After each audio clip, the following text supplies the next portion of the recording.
Dobrý den, dámy a pánové, vážená poroto, kolegové, kolegyně. Mé jméno je Jaroslav Zikmund a tímto videem bych vám rád představil svoji středoškolskou odbornou činnost na téma osud legionáře Bernarda Steinera, jenž spadá pod obor číslo 16 historie. V úvodu vlastní prezentace vám představím její osnovu.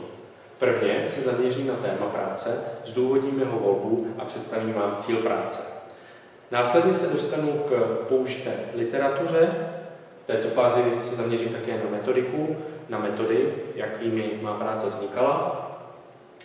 Členění práce, tak v této fázi shrnu život Bernarda Steinera s rozložením do kapitol a nakonec představím výsledek své práce a její možné budoucí využití. V každé historické etapě našich dějin vystupovaly do veřejného povědomí osoby, které výrazně ovlivňovaly svou současnost. A mnohé z těchto osob si dosud připomínáme. Avšak na některé se vlivem okolností zapomnělo, nebo se jim nedostalo takového uznání, kterého by byli hodni. A toto je také případ mého prapraděda Bernarda Steinera, o kterém dosud nepojednává žádná ucelená publikace.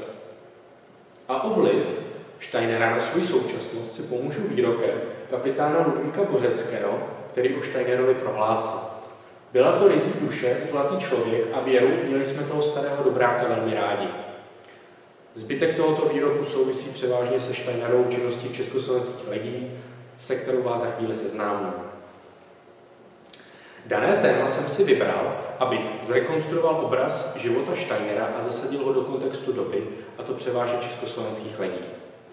Dále jsem svou práci tvořil s tím cílem, abych Steinerově památce poskytl důstojnou odbornou popularizaci a zbořil rodinné mýty.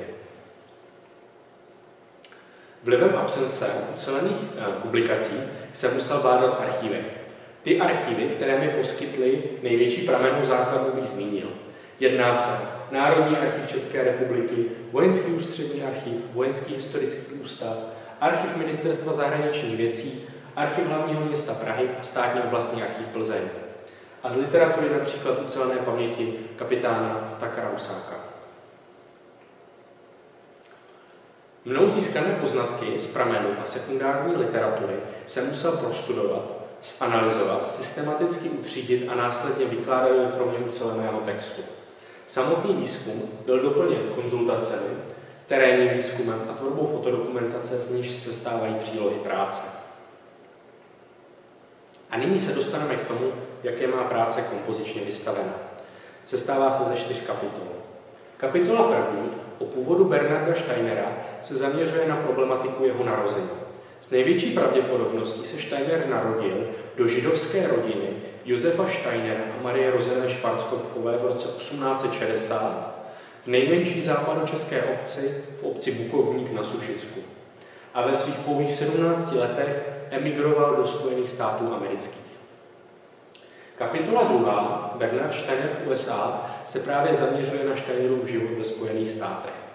Zde se na dlouhá léta usadil v New Yorku a začal zde provozovat obchod, otevřel si koloniál. Také se stal významnou osobou newyorské kolonie českých emigrantů, jelikož se stal členem mnoha krajanských spolků, a to například Českého národního sdružení, jež byla nejvýznamnější organizace, která zastřešila všechny malé spolky a poskytla české kolonii jisté politické zastoupení. Kapitola 3, První světová válka, se zaměřuje na Steinerovu činnost během této války a na jeho působení na frontách v Evropě. Jako revoluční člen Českého národního sdružení se stal velitelem prvního transportu československých dobrovolníků, jež měl 71 členů, a zamířil v roce 1917 na západní frontu do Francie.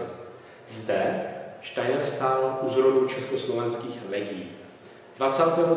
ledna 1918 se stal součástí nově vzniklého 21. československého střeleckého pluku, s nímž prodělal veškeré vojenské operace. A to včetně bitvy, dnes již legendární bitvy u Teronu, jež často bývá srovnávána s bitvou u Zborova, a to i podle počtu nasazených Čechoslováků anebo podle svých úspěchů. V roce 1919 Steiner odjel do Československa a do Ameriky už se nikdy nevrátil. Kapitola 4. je rozdělena do 2 částí. První část sleduje Steinerův poválečný život. Steiner se po válce usadil v Horních Mokropsech a pojal za družku svoji přítelkyni Antonii Skořepovou, se kterou splodil celkem 4 děti. Během několika měsíců se přestěhoval do Prahy a zde v Praze si opatřil zaměstnání jako úředník na Ministerstvu zahraničních věcí, kde pracoval až do své penze v roce 1926. Steinerův život končí v roce 1928, kdy zemřel v Ústavu pro choromyslné. A druhá část 4. kapitoly mapuje osudy Steinerovy družky a zaměřuje se na Steinerovy potomky. V této fázi se mi podařilo otevřít nové, dosud neprobádané téma, a to činnost Steinerových potomků v druhém odboji za druhé světové války. K tomuto se dostanu v výsledcích své práce. Mohu říct, že cíl na rekonstrukci obrazu Bernarda Steinera se mi podařilo splnit. Avšak právě probádáváním široké pramenné základny se mi podařilo dojít k zjištění, že Steinerovi potomci byli aktivně zúčastněni v druhém odboji a byli i nacisty perzekuováni. Bohužel se mi toto téma nepodařilo do hloubky více probádat, jelikož jsem narazil na absenci nacistických archiválií a zákon o matrikách, který mi bohužel nedovolil pátrat po těchto rodinných příslušnících. Nyní se dostáváme k budoucímu využití práce. Má práce je v současnosti uložena v archivu Československé obce legionářské a za spolupráce pracovníků Československé obce legionářské se mi podařilo doplnit profil Bernarda Steinera v digitální databázi krev legionáře. Nyní s nimi taktéž jednám na možnosti tvorby odborného článku, který by mohl vyjít v jejich periodiku.